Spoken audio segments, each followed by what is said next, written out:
You're a dog. You walk into a room, you spot another animal, and you do the single friendliest thing you know how to do. You wag your tail. You get right up in its face to say hello. The cat across the room just received a death threat. Because to that cat, everything you just did, the wag, the charge, the locked-on stare, translates to exactly one sentence. I am going to attack you. You haven't touched it. You haven't even growled. But inside that cat's head, the fight already started. And here's the thing nobody tells you. The dog isn't lying. The cat isn't overreacting. They're both being completely, perfectly honest, just in two languages that happen to mean the exact opposite. This is the most expensive translation error in the history of the household, and we are the ones who caused it. Because here's what almost everyone gets wrong. We assume cats and dogs are ancient enemies, natural rivals, something deep and primal that's been going on forever.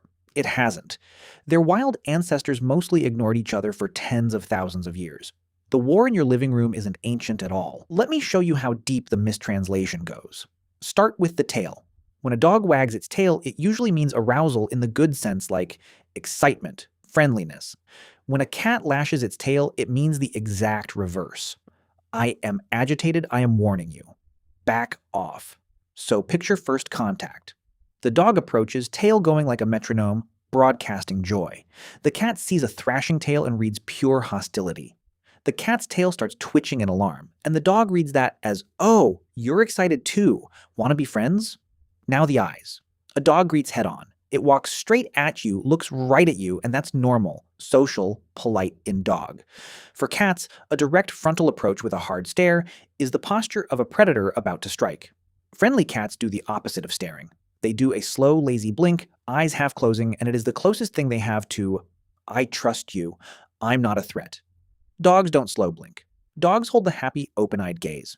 So the dog offers its warmest look, and the cat receives a challenge. Then there's the belly. When a dog rolls onto its back and shows you its stomach, that's appeasement.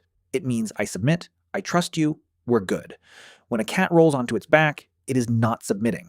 It has just rotated all four sets of claws and its teeth into firing position. That's not surrender. That's a loaded weapon. A dog sees a cat go belly up and thinks the cat finally relaxed. It's the last thought that dog has before it gets the lesson. Poor dog, though. Now, talking about their personalities, dogs and cats are like a divorced couple forced to live in the same neighborhood. Just kidding. They have opposite personalities baked into their biology. The dog descends from the wolf, a pack animal, built to live in a group, built to constantly signal, broadcast, negotiate, stay connected. The cat descends from a small, solitary desert hunter that spent millions of years needing exactly nobody. Wild cats hunt alone, defend territory alone, and survive by being subtle and predictable in their own space. So the dog walks in wanting to merge, and the cat wants the one thing the dog can't offer, to be left in peace. And we made them sit at the same table. And here's a detail that should genuinely surprise you. The meow, the most famous cat sound on Earth, is barely used between adult cats at all. Kittens meow at their mothers, then mostly stop.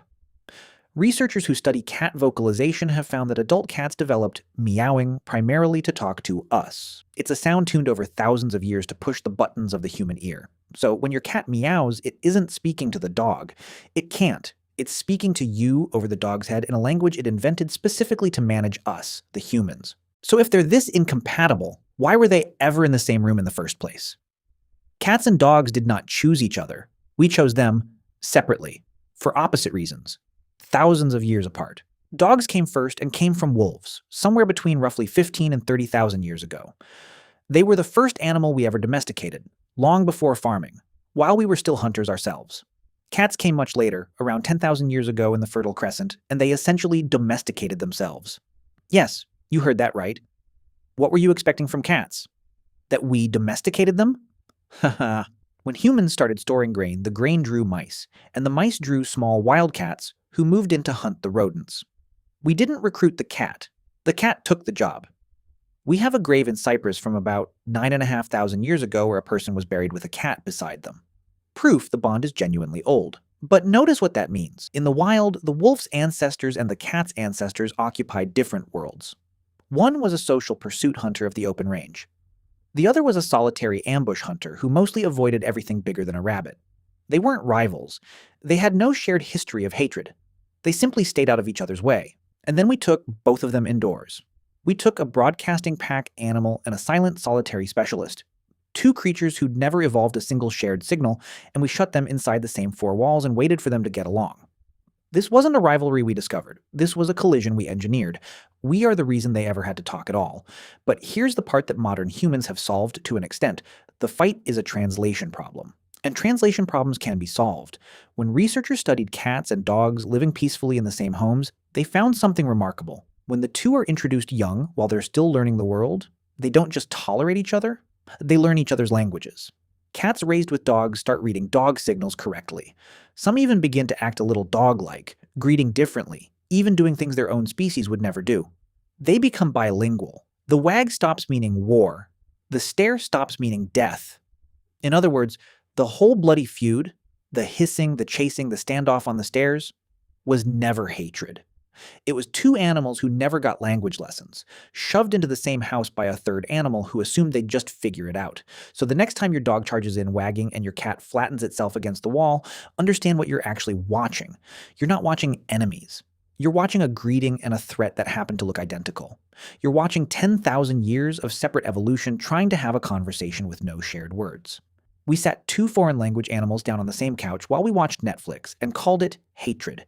It's a mistranslation and we're the ones who wrote it, which means we're also the only ones who can teach them the words. If you made it all the way here, you're clearly the kind of person who'd rather understand something deeply than just scroll past it. That's rarer than it sounds.